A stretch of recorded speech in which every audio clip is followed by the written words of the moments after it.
YouTubers, it's your boy Pat with Pettis Advanced Training Solutions again. Today we're going to talk about a very controversial topic. What is violence? And when is violence appropriate?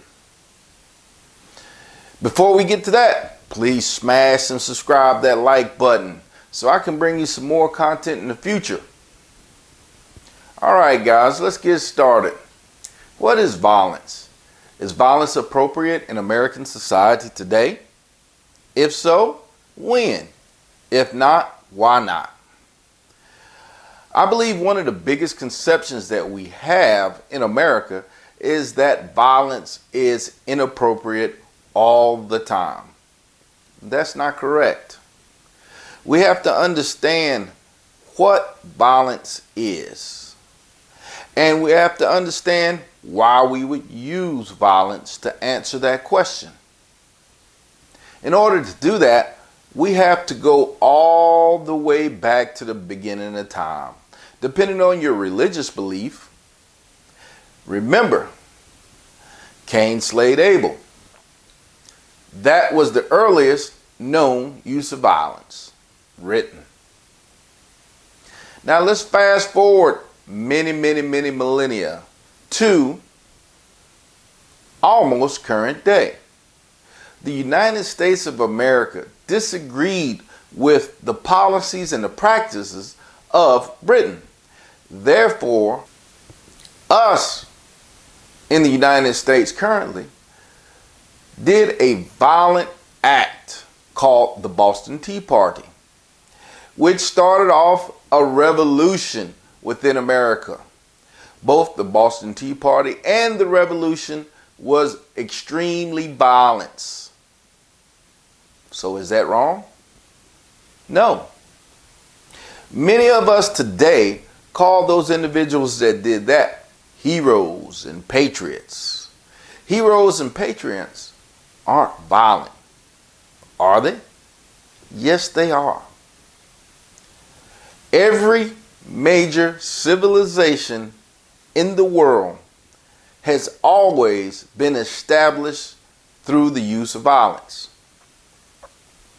So let's fast forward till our time. Remember, we at PATS do not condone the use of indiscriminate violence or unlawful violence.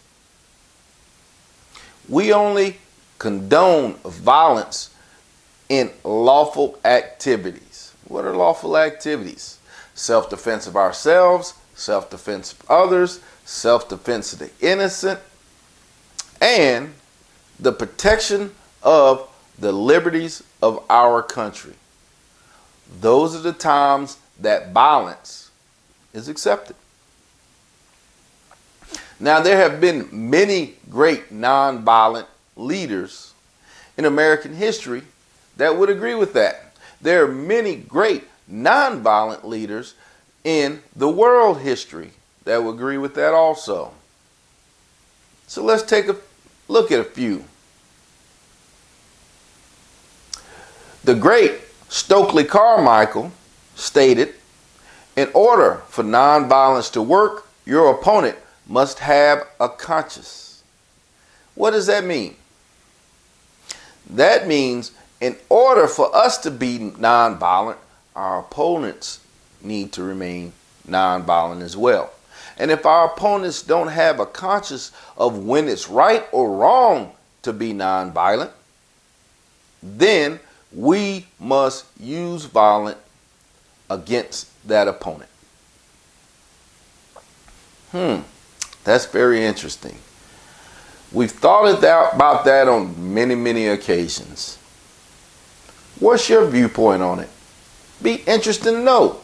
Please leave a comment in the link below on your position on this.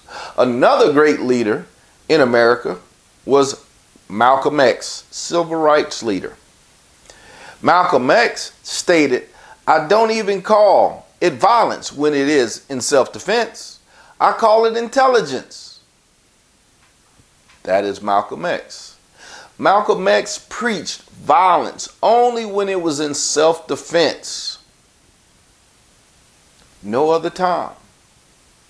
Now, we can agree or disagree with Malcolm X's political views on race, etc., etc., but his view on violence was only in self-defense, which is also in today's society lawful.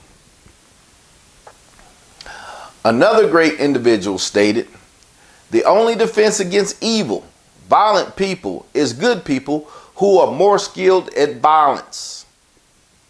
That was author Rory Miller. What does that mean?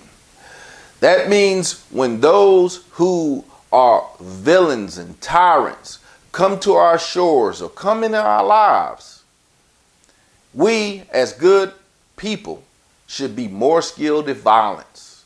We should train ourselves how to defend our home, our families, and our country.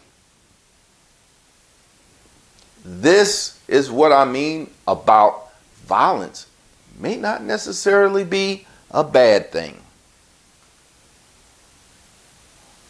Another great individual by the name of James Monroe said, "The right of self-defense never ceases. It is among the most sacred and alike necessary to nations and individuals." Here he is talking about how self-defense of ourselves, our principles, and our nations are akin to each other. Self-defense of our nation is important to keep us a sovereign country and a democracy. Self-defense of ourselves is important so that we can make up this great country and democracy. These things are very, very important in American society. One of our greatest nonviolent leaders in American history once said, "The principle of self-defense, even involving weapons and bloodshed, has never been condemned, even by Gandhi." Who said that? Let me tell you. It was the Reverend Dr. Martin Luther King Jr., one of the most nonviolent civil rights icons in American history and in the world. Even he understood that there was a time for self-defense. And when we use self-defense, it is violent. If we go back and look through history, the Knights Templars, who protected Christian travelers through their trek through treacherous territories, was a very religious sect, but they were extremely violent. They controlled things through appropriate violence, just like the police today in America. Police today in America are very effective due to the fact that their sheer presence is a threat of violence, regardless of the situation. When the police show up, you understand that if you do not do what they are telling you to do, then violence is an option that is bestowed upon them. Now, is this wrong? No. It's a lawful violence. It is the ability and the authority given to them by the law and the Constitution to protect all of us. Again, a form of self-defense or defense of others. That is why law enforcement is authorized to use violence, if necessary, and under the appropriate conditions. Let's go back to my friend Malcolm X. Malcolm X said concerning nonviolence, "It is criminal to teach our people not to defend themselves when they are victims of constant brutal attacks." Let's think about that, guys. So many times today, We are teaching our children not to hit. Is that appropriate? Or should we be teaching our children when it is appropriate to hit and when it's not appropriate to hit? That's how children learn. They must have options. A definitive statement is always negative in the development of children. Another great icon of today's society is the Dalai Lama. The Dalai Lama said this: if someone has a gun and is trying to kill you, it would be reasonable to shoot back with your own gun. That was Dalai Lama. In 2001, the Dalai Lama said that. So what does all this mean, ladies and gentlemen? It means that there is a right time and a wrong time to use violence. There's an appropriate time and a non-appropriate time to use violence. Violence is like yin and yang.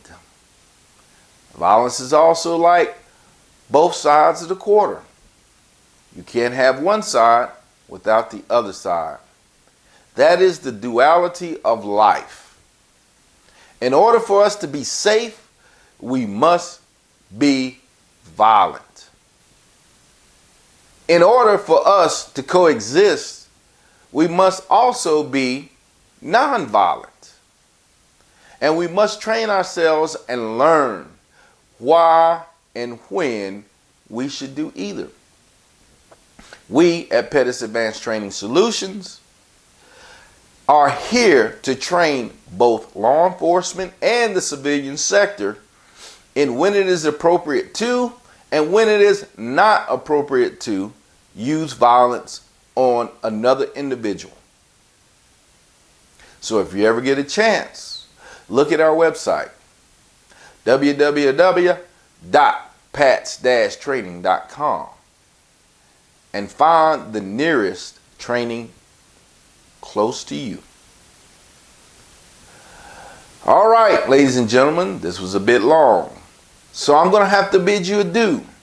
So, good night, good morning, good evening, depending on where you are in the world. We at Pettis Advanced Training Solutions hope to see you next time.